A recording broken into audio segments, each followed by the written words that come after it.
Welcome to What's Your Story, where we, Jamie Marco, and Stan Brown. delve into the extraordinary lives of everyday people. Listen in as we uncover the unique tales that shape who we are. One story at a time. Hey, let's get ready to explore today's story. Let's do it. It wasn't? No, now it is.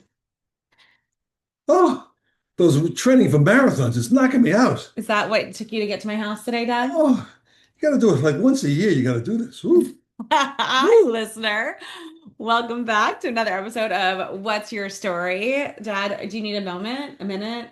Do you want some water? I've got some water here. And I'll just take a shower first. Sorry. No, Not from you. Not from are you. you sure? I'm Okay. positive. How is your cardiovascular doing today? Check my pressure daily. The pressure is actually very, very good control. For an old guy, I'm prolonging my moments. Okay, all right. You're not that old. For someone that's 105, I'm probably not. Age is just a number. We had a really cool experience last night. Should we talk about it? Yeah, it's really the second time ever I've seen the green flash. You know what the green flash is? Well, you should know.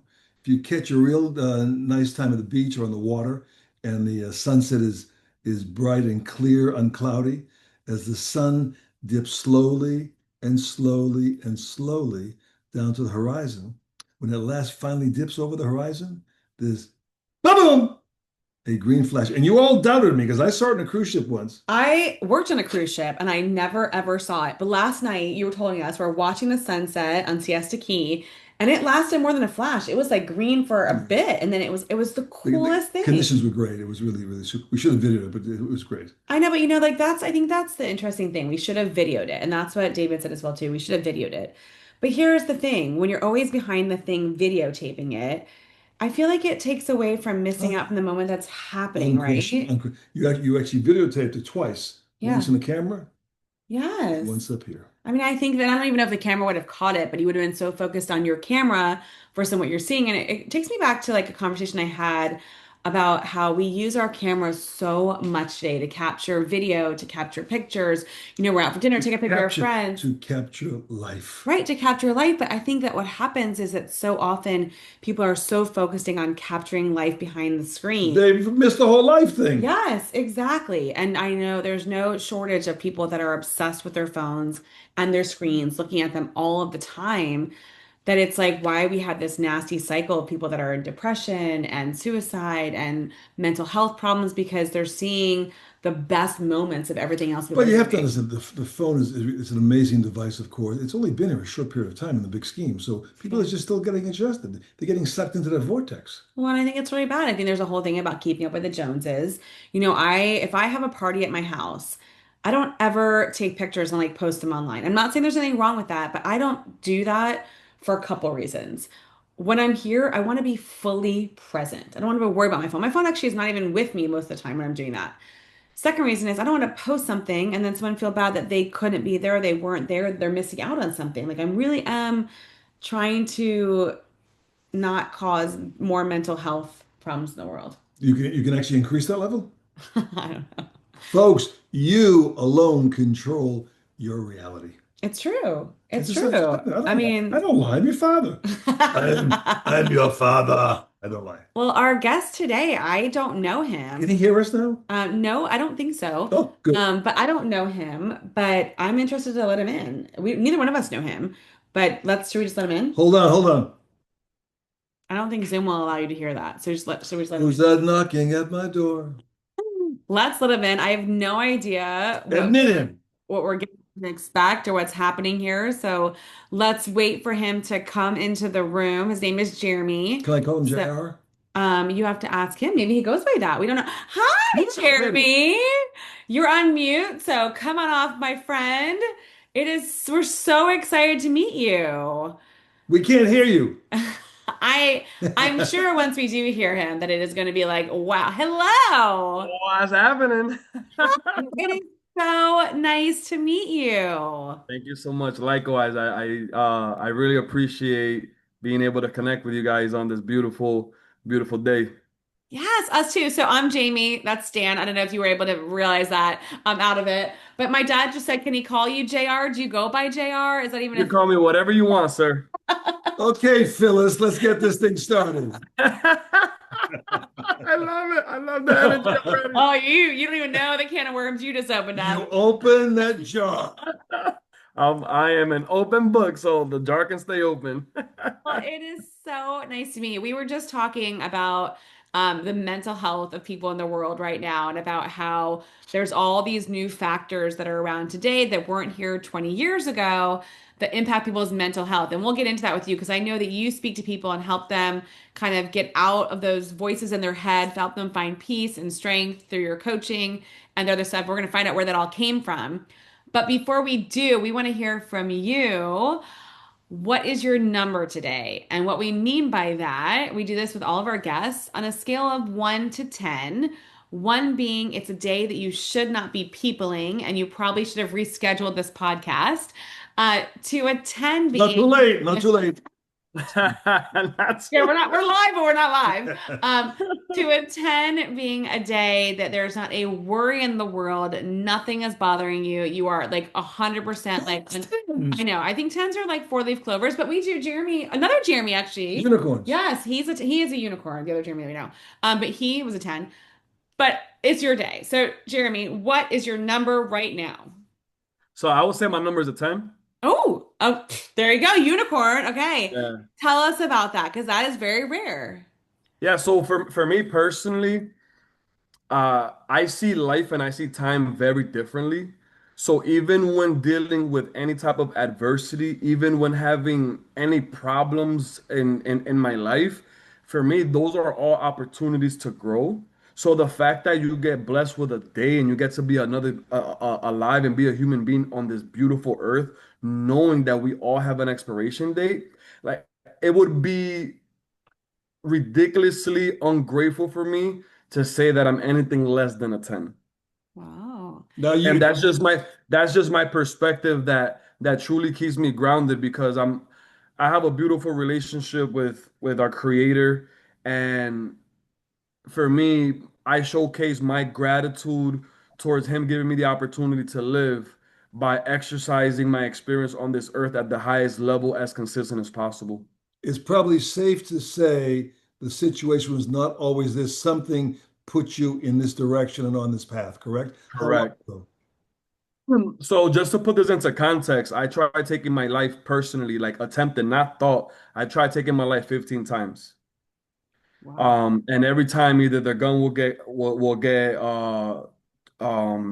will lock, the rope would break, something will And take this, place. this took a U-turn I didn't expect. Yeah, Yeah, wow. and I'm genuinely an open book. I'm genuinely transparent because I feel like we're living in a world where the reason why people struggle so much with dealing with their pain is because they spend more time masking it than confronting it. Absolutely. Sure. Yeah. So let's I mean, like I was not expecting that. And actually we were it kind of we did not know that. And our lead into the conversation is really great. What age was your first attempt? So I was in eighth grade. Okay. Tell us a little bit about what was going on in your world then that made that be something that you were like, this needs to happen. There was so much unpredictability within my household. One day, my mom is sweeping, mopping, singing salsa off the top of her lungs. The next day, she's throwing that same broom and that same mop across the house. One day, my father would be whistling and smiling and joking, and another minute, he's slamming my mom and beating her. Wow. I mean, unbelievably. An education. So when I would see that and I would experience that, my nervous system was Sure. shot, Sure. let alone my thought process. So I was always on survival mode mentally. And because I didn't have the skill set or understanding how to cope, my way of even thinking about coping with things was how about I just end it? Because if I Check end out. it, then I don't have anything to worry about. Mm. Wow. Any And it's siblings? the first attempt happened in eighth grade. Then in high school it happened multiple times, and then as a young man it happened multiple times, and then when I became a father it happened multiple times. Especially when in high school. So just to give you some context, in high school, my senior year. I was gonna be the first one to graduate high school and walk across the stage from my family. And I got into a fight. I got suspended for 3 weeks.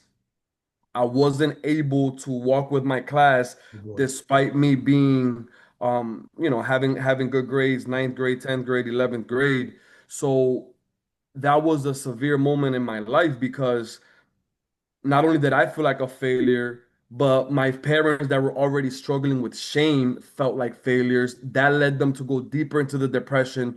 That led them to go deeper into the habit, which led me to blaming me for those behaviors. And Mhm. then because I wasn't able to help them change and cope with their thoughts and their emotions, because I didn't even know what that meant, seeing the people that I love so much suffer, seeing my father giving my mother CPR and not knowing what was going on, not realizing that that was an overdose that was taking place right before my eyes.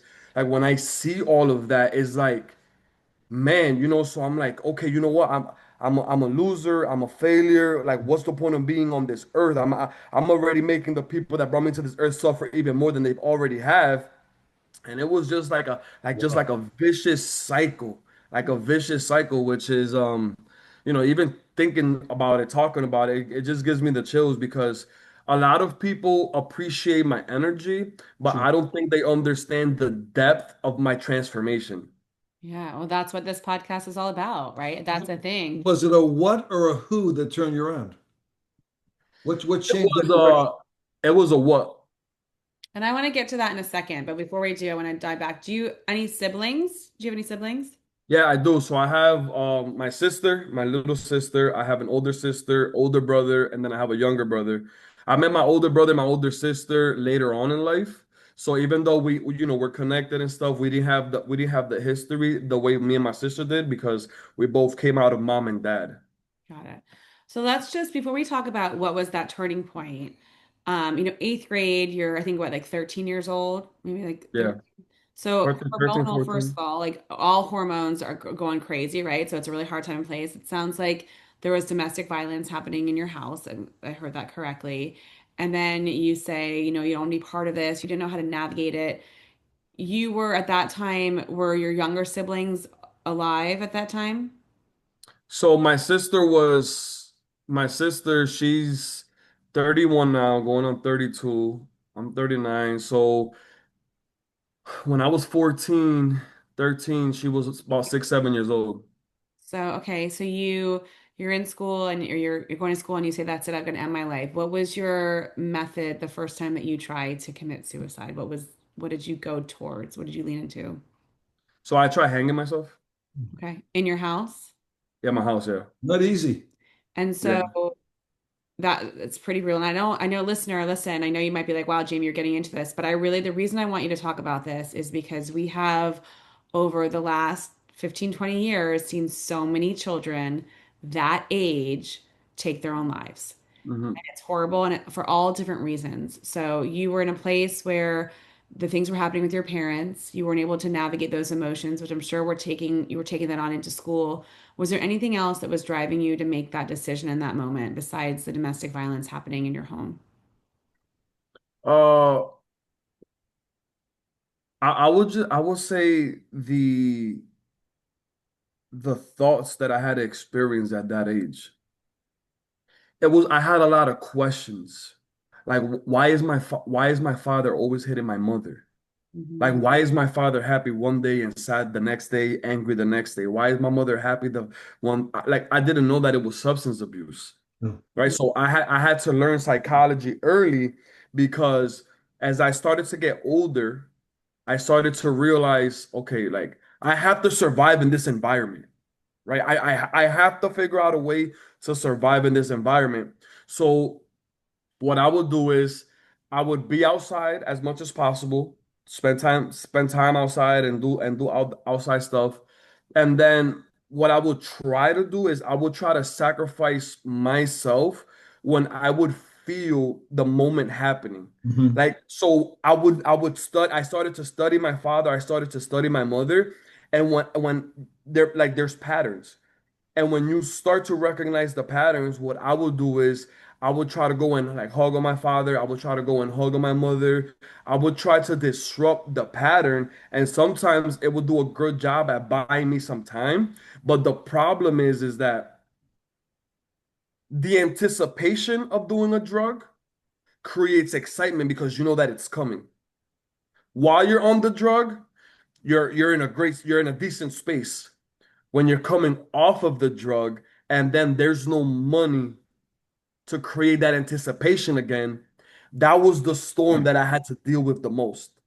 Got it. So it's like my dad don't have money for the alcohol, my mother doesn't have the money for the thing. Now they're in a position where they're extremely vulnerable.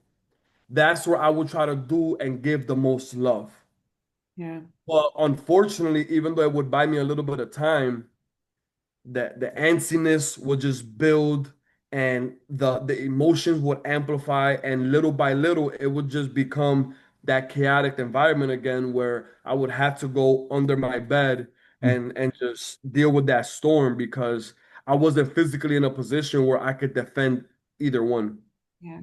So your dad was substance of choice was alcohol, and your mom as well was alcoholism as well too. No, no, no. Her choice was a little bit more deeper. Got it.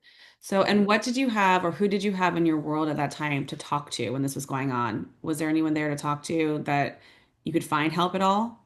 Probably So more. the way I would cope with my emotions was through violence, but I wasn't the bully. I wasn't like just going and beating up people. What I was doing was I was hurting people that was hurting people because of how hurt I was.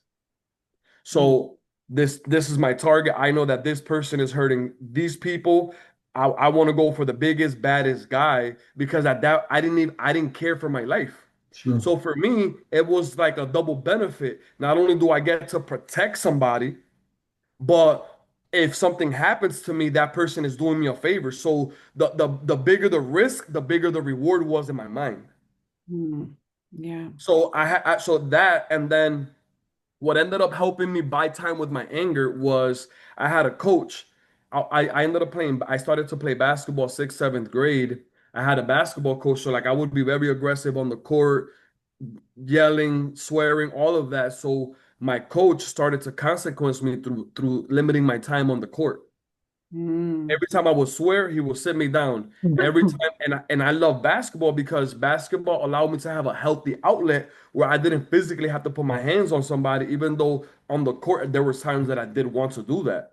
mm, And so he started to condition me, right? If you want something, you got to earn that thing. And that right there, like I said, it was able to buy me some time.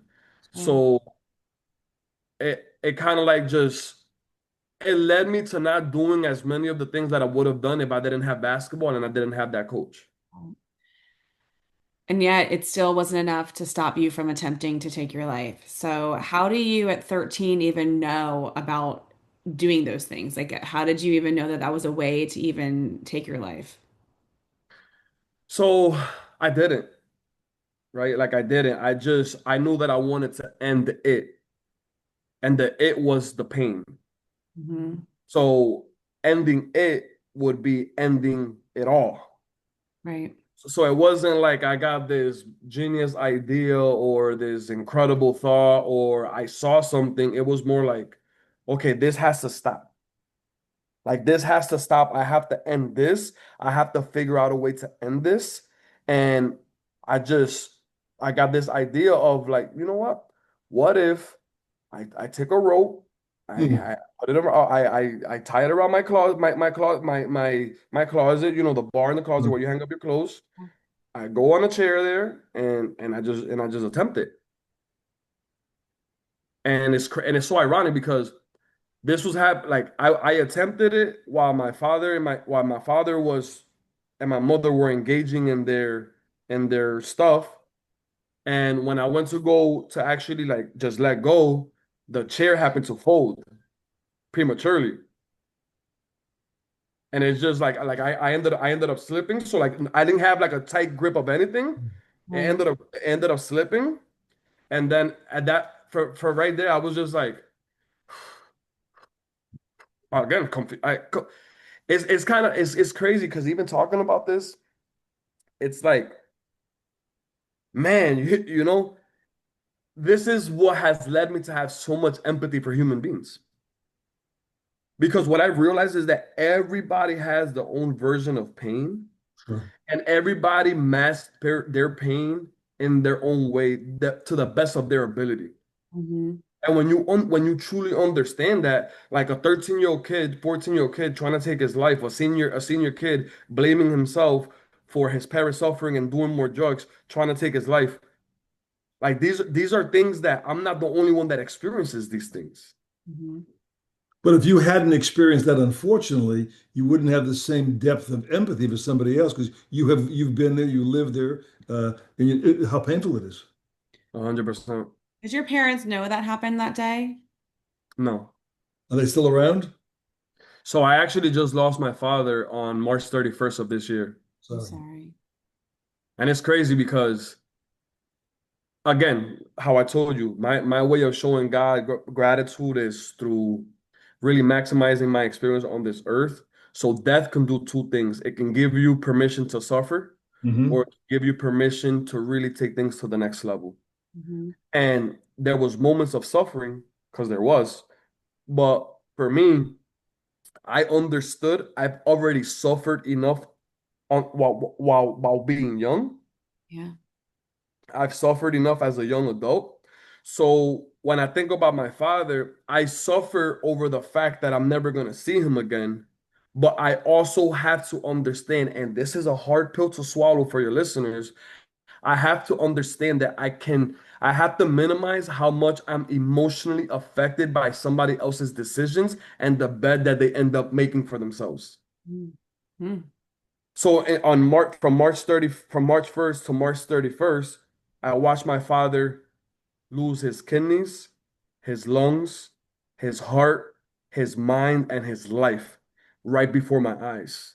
But Wow. here's the thing about that. All of that, all of that was one thing. It was. The thing that impacted me the most was I saw somebody that I loved, that I knew was a good person, just didn't have the habits to showcase him. I saw that individual lose the will to live Mm-hmm. at 57 years old because he no longer had the mental bandwidth to fight against the shame that he was experiencing when he was alive Wow. and experiencing the regret when he was alive. So when I see I'm there in the hospital and I'm looking at him, I'm hurt and I'm destroyed because I'm like, man, this is my father. This is the man that's 50% responsible for bringing me into this world. This is my father, the man that I love, the man that I would be under his arms watching wrestling. This is my father. When I saw that man lose the will to live, it just created, I was already hungry and passionate and motivated to help people, but it created such a different drive because, like I tell everybody, you can think and believe that you're getting away with murder until you come across that moment that you can no longer take it anymore. And there's nothing worse than you coming across that moment and your answer is just truly giving up on life and not having the willpower to keep going. Right. Is your mom still around? Yes, she is. So what was the what? I'm curious about that. You That mentioned, created the Yeah, trans I'm gonna that, pause that you created the again transfer. too. So I can't I get know. Pause it down. Mhm. Calm down, puppy. But so then like the first time did the abuse ever come onto you and your sister, or was it just the abuse to your mom? No, so that's surprisingly, it did not come to us verbally sometimes, but I could honestly say that, my father did a couple of things and stuff, but my mother, no, like my mother, she coddled me as a baby for sure. Got it. So then you said that there was about 15 times, and you said, 13 was the first, and then throughout high school, was it always the same reason? Was it always just trying to escape that pressure or that energy in the home that caused you to do that? Was there anything else that came into those 15 attempts that you had? The main reason why I would attempt to take my life is because I didn't have an answer for my mom and my dad. Got it. and then you failed. It was not your time, and you continuously failed. Did anyone know about these attempts besides you, the ones that happened Um, after that? the thing is that everybody saw me as a happy, positive kid, right? Everybody saw me as that person, and they didn't realize that my happiness was me protecting my insecurity. So like me smiling, me laughing, me doing all of these things Yeah, it was a cover was up. a defense mechanism because I was afraid of judgment. Right. So even though there was moments of anger and frustrations at certain times, I would mask it with a smile, and I would always try to be as happy as possible because I didn't want people to understand what was happening in my household. Even talking about this about my mom and my dad, I have a hard time because I never want anybody to look at them any differently, because what they've been able to do was cope with their pain, cope with their trauma to the best of their ability. They happened to choose avenues that came with a negative consequence, unfortunately.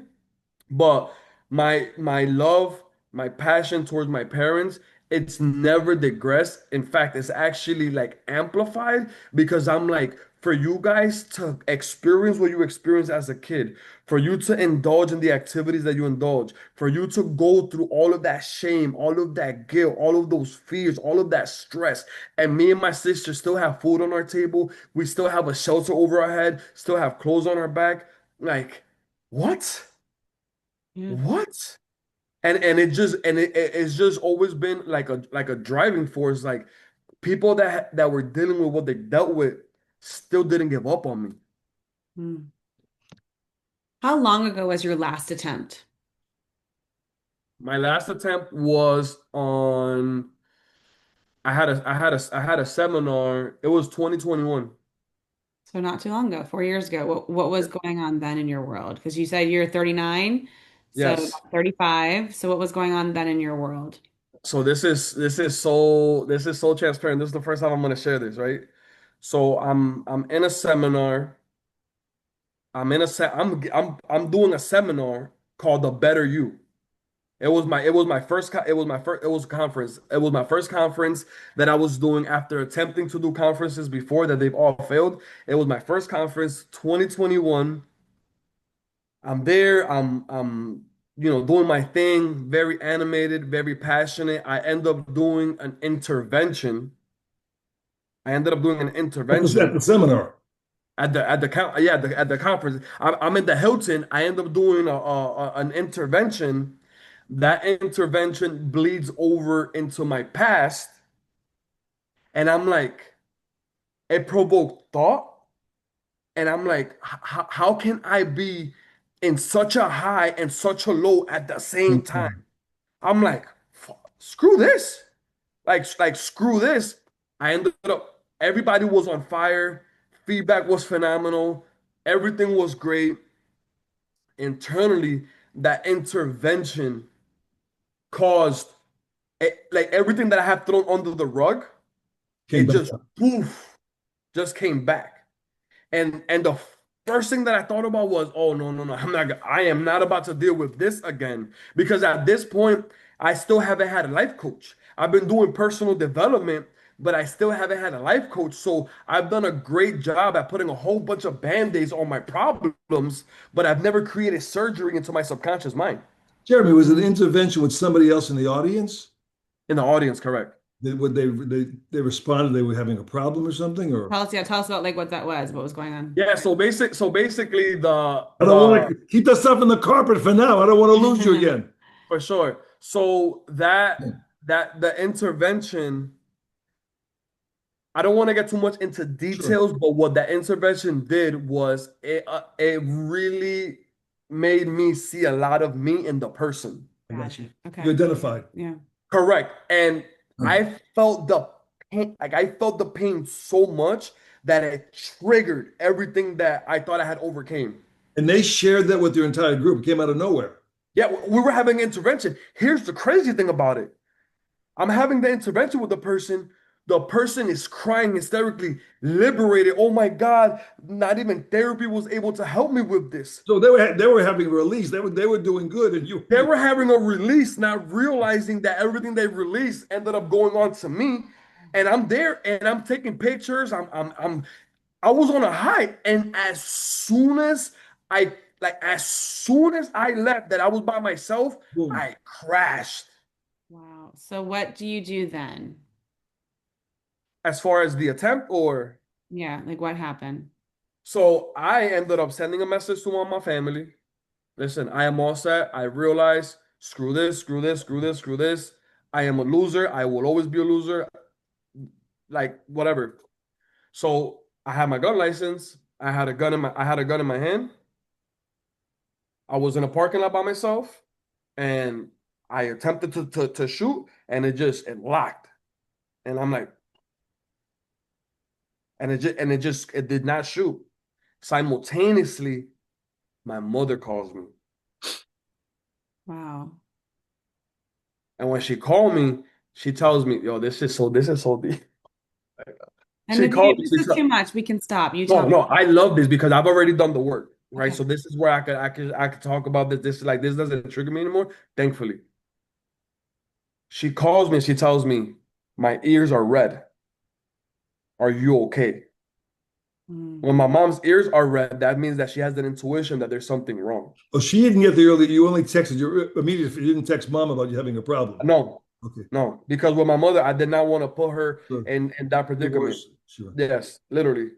So her ears are red. She calls me, and then I had to hold back my tears, and I'm like, "No, mom, everything is okay." And then the thought there was, "What's gonna happen to her If you do this to if you, I take my life?" Mhm. And most of my life, I loved my mother more than I loved myself. Mm. talk And about good timing. Woo! a lot of my actions would be, how can I make her life better? And when I didn't have an answer, the attempt. But I always had the best intention to make my mom's life better because she really loved me unconditionally, despite her having this fight every single day of her life. Wow. Does she know about what the truth about that incident?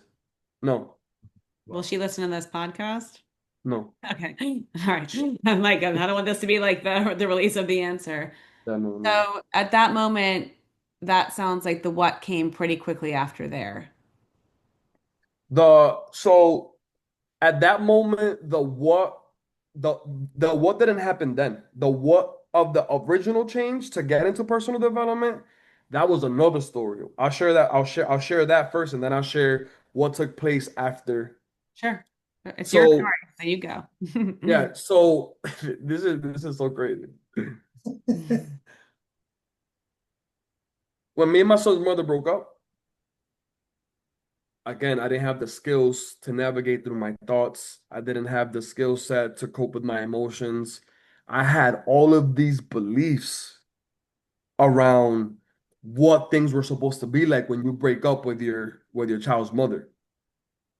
That storm and the storms that I was already fighting is like it was like an explosion. So every day that I would wake up, no matter what I was doing, and my brain felt like my head felt like I had a fire in it. Mm. Like legit, it literally felt like I had a fire in it. So I had this idea. I'm like, okay, you know what? At that point, I didn't want to take my own life. Even though the thought came, it's like either you take your life or you take her life. So I'm like, you know what? I'm just gonna take her life. So I had this idea where if I can't deal with this fire here, I'm gonna deal with the fire externally. So I ended up thinking, you know what? I'm just gonna go get a gasoline tank. When my son's mother goes to bed, I'm just gonna light her house on fire. That was the thought. Wow. So I go to the Shell gas station. I get the gasoline thing. The gallon of gasoline is in the back of my seat. I'm parked diagonally. Her house is right across the street. I'm parked right here, and I just waited for that moment for her lights to shut off. So her lights shut off, and I just got this thought: you selfish mother effer. You're gonna take your son's mother's life and leave him without a mother because you can't deal with the thoughts of her. Wow. Right there, I literally right there, I looked up on YouTube how to get rid of negative thoughts. I don't know what it was. just got the impulse how to get rid of negative thoughts. Everybody's got angels, man. I seen this big guy with big hands called Tony Robbins Mhm. talking about standards, talking about peak state, talking about just all the things that he talks about. So I'm there, I'm crying and I'm battling and I'm watching the YouTube video and I'm looking at the house and I'm watching the YouTube video and I'm looking at the house and I'm watching the YouTube video and I'm looking at the house and all of a sudden I hear you in life you will never get what you want, you will always get what you tolerate. Hmm. Like a shift. Like I'm tolerating this. I'm tolerating these thoughts. You I'm accepted go- it. I'm Sure. tolerating this behavior. Like what? I stood outside of her house for 2, 3 hours. Just a video will come up, another video will come up. I'm like, law of attraction, subconscious mind, emotional intelligence. What? I didn't even know this language existed. I didn't even know that it was possible to be positive. I genuinely did not even know that it was possible to be positive. I'm like, positivity. What? Yeah. What is that? What is that? That was so foreign to me. I kid you not. I ended up going home and I was up to about 10 in the morning, watching. That was the point that I'm like, wait, I can actually create a different, better version of myself. Hmm. So like I would just personal development. I started just listening to stuff. Then I started going to conferences. I started going to seminars. I started like, I just really fell in love with this world. And what I was doing as I was learning the things, I was just sharing with people what was working for me. I'm like, the fact that I was able to go months without the thought of killing myself, that was so big that I'm like, how am I not sharing this stuff? And I would just continue to share with people, continue to share with people, continue to share with people to the point where people would then start asking me for advice. And I'm like, people asking me for advice. And then when I went to Unleash the Power Within in Texas with Tony Robbins, the first day I was a fan. I'm like, oh my God, this guy saved my life. The second day I looked at him with lens of curiosity. By the third day, I'm like, I can see myself doing this. I'm not afraid to take my life. What's talking in front of people? And then that's how I indulge with this stuff. But even though like I was working on the personal development, I didn't do a lot of the root work that I was still avoiding. I just like I never came to terms. I never learned how to let go until I ended up coming across a coach. And then at that point, when I came across a coach in 2022, that's when whoa, everything just Different world. Hmm. all right. He never sent you an invoice for those early videos, did he? Listen, I owe that man a lot. Wow. How old is your son now? 18 years old. So, knowing what you went through and now raising a son, how much, did that help you in being an even better father? Like, how did or how did that impact? Obviously, at some point, you almost took his mom's life, but how did that change how you were as a father as you were dealing, listen, parenthood is not easy. It's not for the faint of heart. And there, you want to pull your hair out, you want to love, it's like it's hard. So already knowing that you're having your own struggles and then taking that on as well too. Tell us about how you navigated that with the mental load that you had. Right. So what my kids been able to do is they've been the healthiest outlet that I've ever had. Mm. So like I would take this pain and I would just love and show the most affection to my babies. And I would do that and I would show them love and it was something where I don't know where my life would have been if I didn't have the kids because they really minimize a lot of my poor decisions. So like with my son, when I first had him, I was still unaware of a lot of these things. As I became more aware, I felt so shitty at the fact that my son got the version of me that he got for the most important parts of his life, which is when his subconscious mind is being programmed, Mhm. that I said, and I say this to this day, I owe my son everything because at the end of the day, he came into this world unknowingly into a very irresponsible predicament because although I wanted an outlet to love, I really wasn't ready to be a parent. Mm.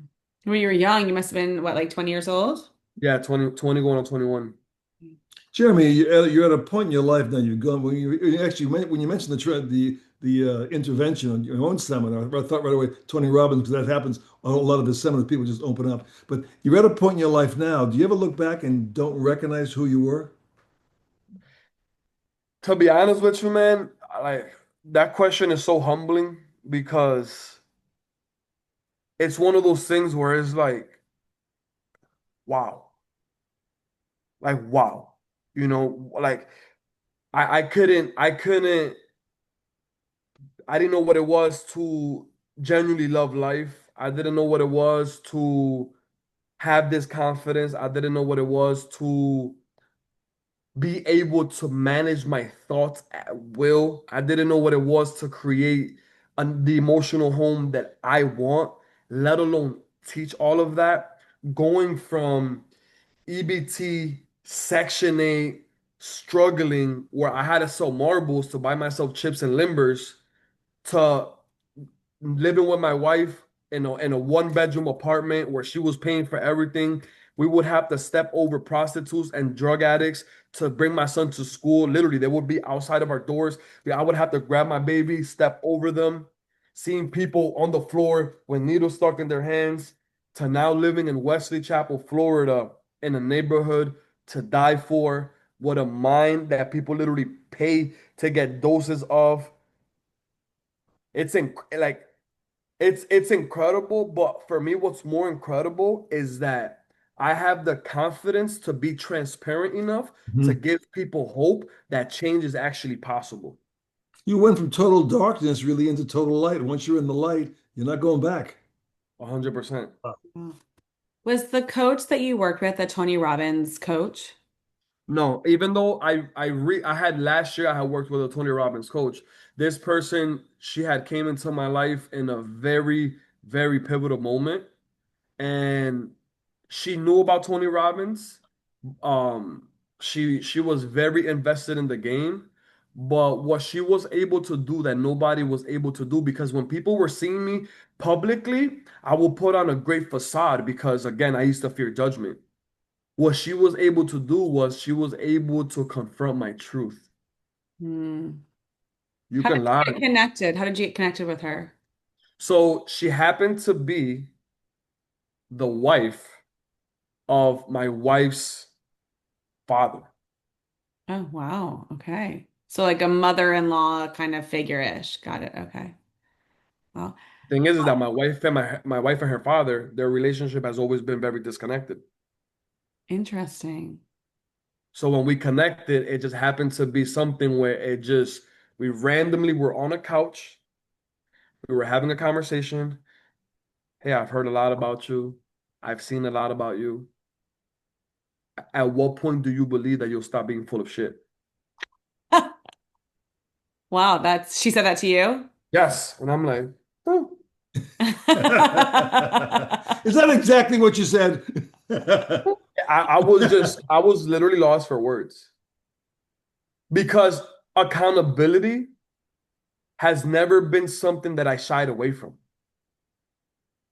But the challenge is that because I feared judgment, how I was being held accountable was going to be very important. Yeah. So me and her were on the couch, looking at each other eye to eye. We were watching personal development, and bam, she asked a question. At what point are you going to stop being full of shit? You are, and so she told me that bam, and she's like, "You're exactly what this world needs." And when you understand your gift and you actually really do something with it, your life is gonna really transform. Hmm. And I'm like, oof. And from there, I just said, what do I have to do? So Like, it was a who and a what. yes, correct. A Oh, who great and a what. combination. Wow. That so She was obviously, actually hiding in plain sight. yeah. Insane. How long have you been married to your wife now? So we're going on 3 years on October 8th. We've been together for 15 years. Oh God, okay, got it. And so that happen a little bit like it, so if this only happened a couple years ago, it took you a while to get together with, the mother-in-law figure kind of thing like that, coached you through that. And, when you met your wife 15 years ago, is she aware of all the attempts that have happened at that moment, or is that Mhm. still, so there And was, me and her, we've talked after everything is all said and done. Like we've had some very in-depth conversations. Because one day she heard me saying, you know, is it true? Is it really true that you tried taking me like 15 times? And I'm like, yeah, like I don't think you understand. As much as I wanted to be good and a good person, like I've had so many battles internally that I've had to overcome daily. And it's where I'm from is foreign to get help. Everybody suppress themselves. And Mhm. I think a big thing, just to put this into perspective, I think a big reason why I've had so many attempts is because I've never smoked, I've never drank, I never had anything that would help No, me. no outlets for outlet, sure. I didn't have no to outlet, mask correct. it. Yeah, yeah. Correct. And that's actually probably good, right? Because like you were saying before, with your parents, there's that high, but then there's that low that makes it even worse. So if you were already feeling this, not being on anything, that would have probably made it a much different story. 100%. Wow. 100%. Well, So, it's just unique to see the sensitivity, understanding. Yeah, you're a pretty big guy. I mean, you're big, you're scary, but you're giving such, but no, but you're giving such a insight into yourself. listener, you can't see that. I think you look like a nice big teddy bear. I just want to give a big hug Right, to right now I'm sitting on a booster seat. I'm actually 4'8". That's terrifying. But to give that kind of sensitivity and share so much intense personal information, I mean, people have to be impressed by that. So your son is 18, and then you have other children as well too? Correct. I have an 8-year-old daughter and I have a 1-year-old son. Oh, you're locked in. You're locked in. Yeah.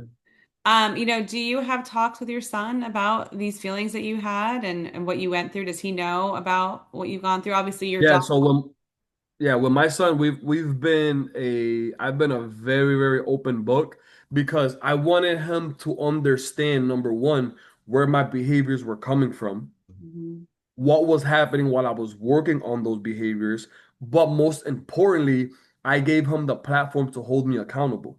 Mm, I love that. Son, this is what I'm struggling with. This is what I'm trying to overcome. When you see me doing this, catch me. When you see me doing this, catch me. So my kids, my wife, and those around me, they have the platform to let me know when I'm slipping. Because remember, 95% of us is subconscious. Hmm. So if you're not able to look at yourself objectively while you're in the program and make a different decision, and those around you don't have the confidence and the Yeah. platform to do it, how does change actually happen? Yeah, yeah. Well, I've got a couple questions and then I want to get to what you're doing now because I know that you've taken all of that experience and you're doing something with it now and becoming a really great coach and speaker.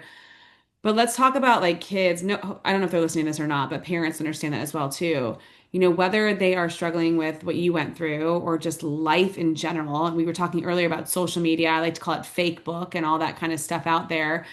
What advice do you have for kids who are thinking about that as an option? What advice would you give to any not even just children, anyone? Because if you've gone through this since you were 13, but up until 21, so as an adult as well too, what advice would you give to somebody who is contemplating taking their own life because it's just become too much? For sure. So the first thing that I would let them know is that you're 1 out of 400 trillion plus, right? The chances of us becoming a human being are 1 out of 400 trillion.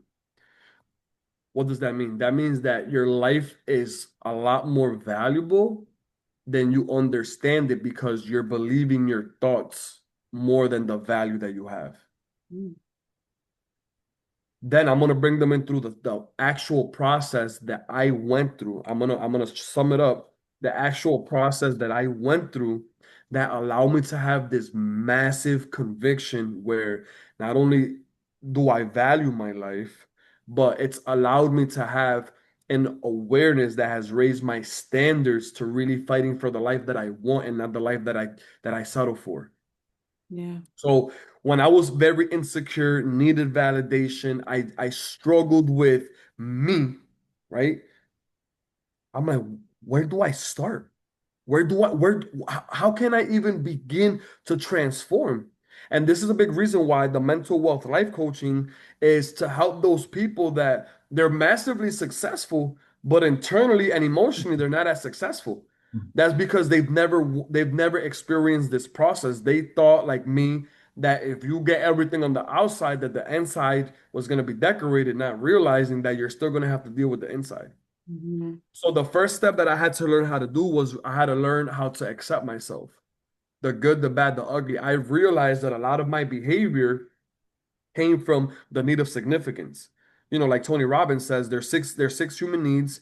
The need that most people are after with their behavior is significance.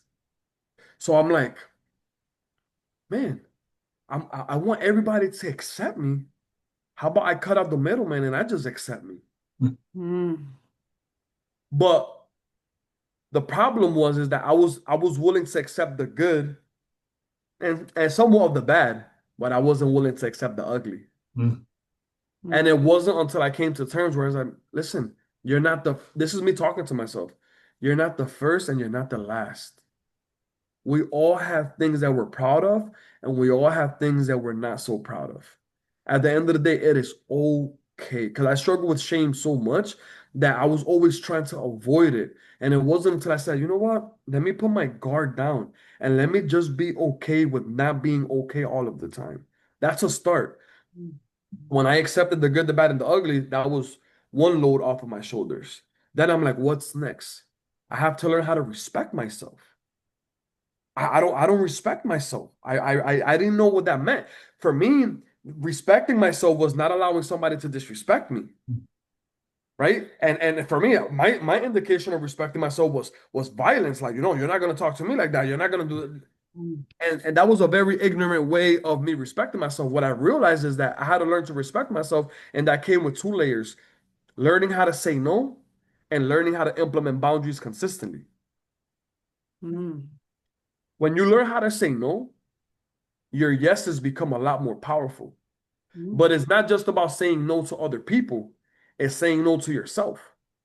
No, I will not entertain this thought. No, I will not entertain this emotion. No, I will not entertain this impulse. No, I will not make this decision.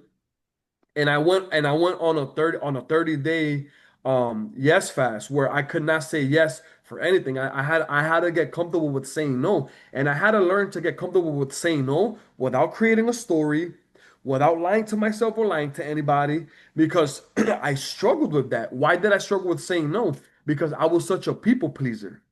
I was a people pleaser because the more I pleased people, the more validation I would get, the more significance I would feel. And because I didn't have no significance, that was my way of like putting more band-aids on myself.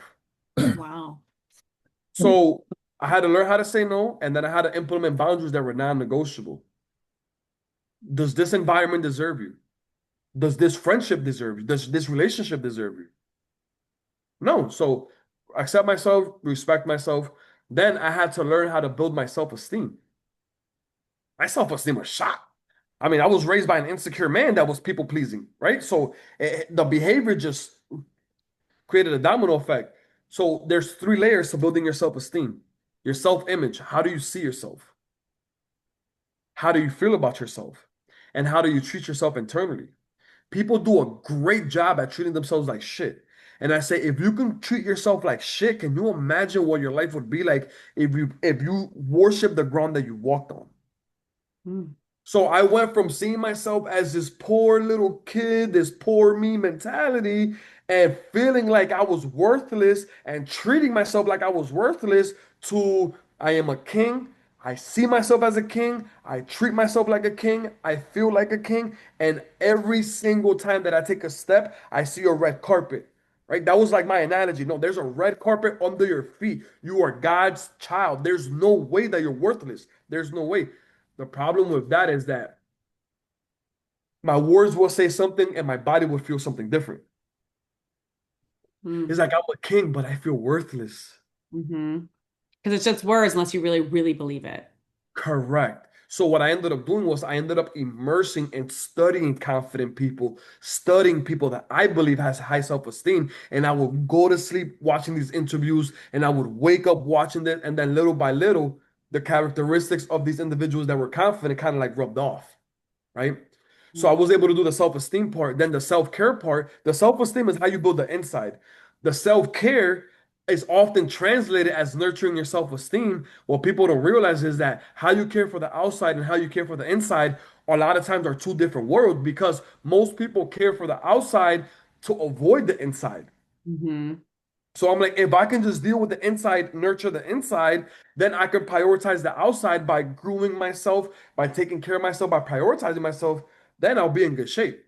So I was, I just learned how to do that, learn how to do that with the self-care. And for me, self-care was easy because my pride. It's like the last thing I want to do is feel like shit and look like shit.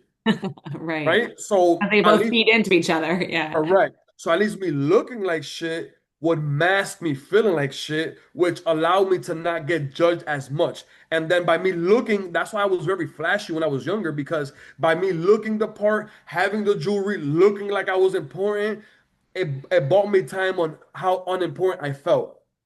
So every compliment that I would get would be a band-aid. Every time a girl would like me, it would be a band-aid, right? It was just, I was always buying myself time. That's all I was doing throughout my life. So the self-care became easy because again, I was afraid of judgment. But here's the one, all of those are very important, but the one that I feel really left the mark was my understanding of self-love. Everybody believes that self-love is like self-care stuff, self-esteem stuff. They're all interchangeably in people's minds. For me, self-esteem is self-esteem. That's 100% internal. Self-care is 100% external. And then the self-love is having the discipline to protect the relationship between your thoughts and your emotions. Mm. Because the only thing that can cause suffering is the thought and the emotion. A thought is never good or bad. Your perception of the thought is going to make that thought good or bad. That perception is going to ignite a feeling, then the feeling affects the thinking. Yeah. Wow. So then I'm like, wait a minute, if I can have the discipline to protect the relationship between my thoughts and my emotions, and I don't let no thought go unaccounted for that doesn't serve me, that's the greatest demonstration that any human being can show that they love themselves. Because if you love yourself, why would you entertain a thought that does you a disservice? Right. If you love yourself, why would you have these internal battles and why would you practicing an emotional home that's not conducive with what you actually want for yourself? Wow. You have So I'm come a like, long way, my friend. I oh, mean, thank you. you This is can this is feel like just like your energy is like I can feel it through this screen. It's yeah, amazing yeah. to see your Thank face. you so much. So, I'm often not speechless. I'm a little speechless, but so now those things you were just talking about, I have to assume, which I hate to assume, but those are things that you're helping people and coaching them with today. Is that correct? It's really giving clarity. Yeah. My thing. So I'm gonna finish this process for anybody Oh yeah, that's sorry, go listening, ahead. Yeah, yeah. Go ahead. and then we're gonna go into that part because clarity, conviction, and consistency is literally what I teach.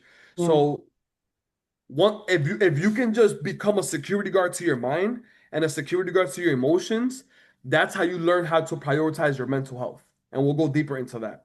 Yeah. So I'm like redirecting all these thoughts because I wanted to show myself that I love myself and then not make the same choice that I made yesterday was another demonstration of self-love. All right, I ate this yesterday. I'm not gonna eat this today. By me making a different choice, naturally I feel better. That's how I demonstrate self-love. And then confidence, I thought confidence was loud, not realizing that all confidence was me having the ability to trust myself. So Mm. let's recap really quick. I learned to accept myself, the good, the bad, the ugly.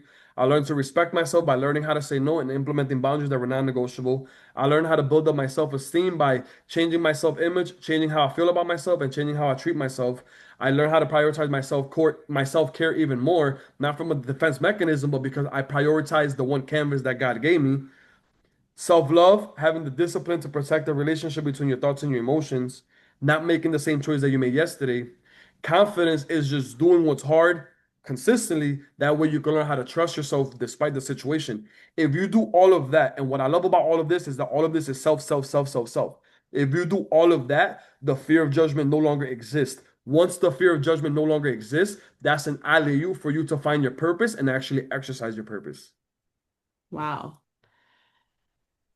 Incredible. So you met with your wife's or your mother-in-law, like she has this coaching segment, and then it that rocketed what you're doing, and now that's what you do every day. You help people who are in different situations in their life where they need to have that confidence, that self-love, that ability to, I like to call it shed the funk and get rid of the funk that's there, but to like move forward in a direction that serves them even more. Would that be an accurate statement? Correct. So my whole thing to sum things up is I help people construct a different frequency. Mm. So your frequency is what you frequently see, right? And the biggest problem is that it's very easy for us to get triggered to go back into our old frequency. Your father has a perception of who he believes his daughter is. The daughter has a perception of who she believes the father is, right? So even when somebody says your name, that could be enough to trigger you to remind you of who you've been, to help you relapse in thought, help you relapse in emotion, and go right back to the same old patterns. Yeah. So for me, it's like if we want to construct a different frequency, let watch this process, and I'll try to be brief because again, every time I come on these podcasts or if I'm engaging with anybody, I really like to add real value. So for you to construct, this is how difficult change is, right? If you've been you for how long, and you've been you for how long, your neurons they've been being formed from 0 to 7 years old when you were in theta. So from 0 to 7, that's when our subconscious mind was being created. 7 to an adult, when you actually created a consciousness, those neurons that you fired and wired together, they're literally just engraved. I mean, they're stuck. So what happens? You could do a lot of work, a lot of work, a lot of work, a lot of work, a lot of work. It looks like those neurons, nothing is happening. So then little by little, when you start to make new connections with new information, little by little, those neurons start to soften. The problem is that when your neurons are softening, your old self is studying you to see where you're vulnerable and where you're weak. So it could be a relationship, it could be a certain thought, it could be a certain friendship, it could be a certain experience. So while you're thinking that you're about to change and create new neurons, eventually old self gets you, and then it resurfaces the old neurons. It glues it back together, so then you got to go through that process all over again until you're able to make a new connection, which is why I feel so obsessed about this coaching process. So it's like I tell everybody, when you're going to transform your life, whether it's your finances, your health, your relationship, your experiences, your emotions, whatever, this is the process that you have to go through. You have to identify what's your identity. We Mm. will never be greater than our identity that we believe about ourselves subconsciously. Here's the problem. Consciously, I could think like I'm a king. I could think that I'm important, all of this. But if subconsciously I don't, my actions are always going to support my subconscious. Mm. And a lot of times people will create a story because they're consciously aware of something, not realizing that their subconscious is the thing that's driving the force, right? That's the one that's really driving the behavior. So changing your identity is the first foundation. Like who do you want to believe you are? Because once you change your identity, then you change your beliefs, then you change your values, then you change your thought process, then you change your emotions, then you change your behaviors. Those behaviors become habits, and then those habits reconfirm your identity. Wow. Is this a process that is your process that, or it's you've trained under this process? So this is the process. Nobody has ever explained it this way. This is the process that helped me understand how to transform my life. Got it. Because I had to simplify it for my mind because even just talking about this, you guys are super aware of this type of information, but even just talking about this is like a lot. Yeah. It can be very overwhelming, and I'm like, I gotta be able to So I have to be able Yeah. to simplify break things. it down. Yeah. Correct. You're incredible. You Thank you. are absolutely incredible. I can't, I mean, Humbled by that for sure. well, I just think you're absolutely amazing. And I am so grateful that have been able to have this conversation. I'm so grateful that there are people out there that will hear your story that automatically I know you're going to be able to help. Listener, you want help, even more help, we're going to include Jeremy's contact information, ways to connect with Jeremy, and for so he can help coach you through if you're going through something. It doesn't have to be what Jeremy went through, but we, like you said, Jeremy, we all have our different things that we're going through, our different emotions, and listen, there's help out there. Part of me, my dad and I joke, I want to start a new social media pages called Help Book, where people just go out there I and like love that. just say, listen, I need help, right? Like it's often frowned upon asking for that, or you don't know where to go, or you're afraid of what people might think about you. And I just love that you are there helping people. And I'm sure that now that's also still helping you, right? I feel like sometimes as we help others, we help ourselves too. Not hopefully not to go down the path you had at the intervention, because now you know how to channel that. But people that do what we do, we are empaths. Like we do take on other people's emotions. We just do, so it adds to it. But I love that you are just so authentically you, and just want to say thank you. I think we might be seeing a part two encore after all this stuff gets digested. Yes, we would love to have Are you you back. open to that? I am. I've so this is the first time that I get interviewed that I'm not being interrupted. So I'm able to really because I provoke thought, and as I'm talking, it's like, Sure. oh my God, like it's very easy to be responsive, and it's very easy to kind of like, hey, let me chime in on that, and you guys giving me the opportunity to really share, is allowed me to really go into more depth with a lot of this stuff. So you guys have done an unbelievable job at really maximizing this experience for your audience because when you interview people, the point is to really get to know somebody, really see how they think. And it's very easy to kind of like want to chime in on a lot of the Sure. thoughts and perspectives. So you guys being able to stay poised, composed, and just let me go on a tangent while I was sharing what I was sharing was is an incredible skill set that you guys have Well, that you guys could even teach other Joe people. Rogan trained us. Oh, shut up. Four ears, No. four ears, only two mouths. No. I mean, the thing is, it's your story, not ours, right? And that's why we wanted you on. And so thank you. That's a great compliment because he always interrupts me. But we are so But, grateful. oh, sorry. We are so grateful you took time out of your day to spend talking with us. Thank you, thank you, thank you. We look forward to our listeners hearing this episode. And listener, if you want to get connected with Jeremy to learn more or to connect with him, we will include that in all of our posts. You can see that below. Thank you. I can guarantee you touched upon so many concepts and thoughts.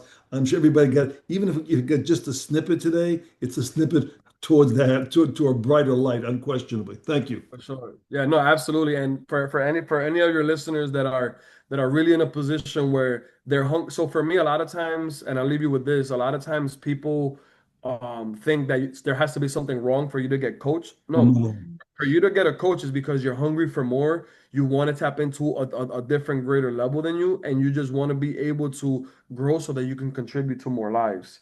Yeah. And I'm going to be offering your listeners a complimentary 15-minute growth call where they can ask any questions, Super. share any thoughts, anything that can help them gain some type of clarity or conviction that can move them one step forward in their own transformational journey. That is very kind of you. Thank you very much. Everybody can use a tune-up. Yeah, I'm sure you're going to be I hope you got time on your calendar because I can foresee many people reaching out for that. So we will include all of your contact information. Super. Thank you so very much. We are so grateful. You're just amazing, and I'm happy to be now connected to you forever. So there you go. We're connected And forever now. yes, whatever I can do for you guys, don't hesitate in no way, shape, or form. You guys are this has been a very, very, very refreshing experience for me. Thank you. Thank you. So nice to meet you, Jeremy. All right, we'll Likewise. talk again soon. Thank Thanks. All you. right. Bye. Sounds good. Take care. Bye. Thank you. Bye. Oh my gosh, so amazing, Ooh, right? what a powerhouse. Woo. Like, holy Well, cow. yeah, luckily his pyrotechnic revolver skills didn't work, and it took time to connect with the right person. They say suicide, it's a permanent solution to a temporary problem. If you ever had any kind of depression, when you're in a depression or depressive state, you're in like a dark vortex going down, and there's no way out. And there's always a way up, but at that particular time, you don't want to coach you. You're just getting sunk down, and every day it's worse and worse and worse. And luckily, people came into his life. Yeah, it is. I was not expecting that at all. That I was like, wait, what? That was the best failure at suicide story I've ever heard. Agreed. And we do our research on our guests, and we did a little bit, but maybe I didn't dive in enough. Wow. We hope you enjoyed this. It's Yes. definitely not what we expected, but the unexpected is something you need. Well, and it just goes back to prove the point that everybody has a story. And when you're walking down the street and you see somebody or someone does something or someone's angry with you or they're whatever, you just don't know what their story is. You don't know what other people are going through. So just show up in this world with a little bit more grace, a little bit more kindness, and realize that they're in their own paradigm. And maybe, just maybe, even ask a question and say, hey, is there something I can do to help you today? Or, just connect on a deeper level with somebody in your world because it could be that conversation that changes everything for them. So, Walk in someone's shoes for a mile and see what happens. thank you, listener. We appreciate you being here. Thank you, Jeremy, again, when you listen to this. We are so grateful we get to do this as like a thing. So, love you, Dad. Is he really 4'8"? I don't know. I've never met him. I really doubt it. All right. Love you, Dad. Love you, Love you listeners. too. Oh, there you go. Bye. Thank you, team. Bye-bye. Hey, thank you for tuning into today's What's Your Story podcast. To learn more or share your story, go to jamiemarco.com. That's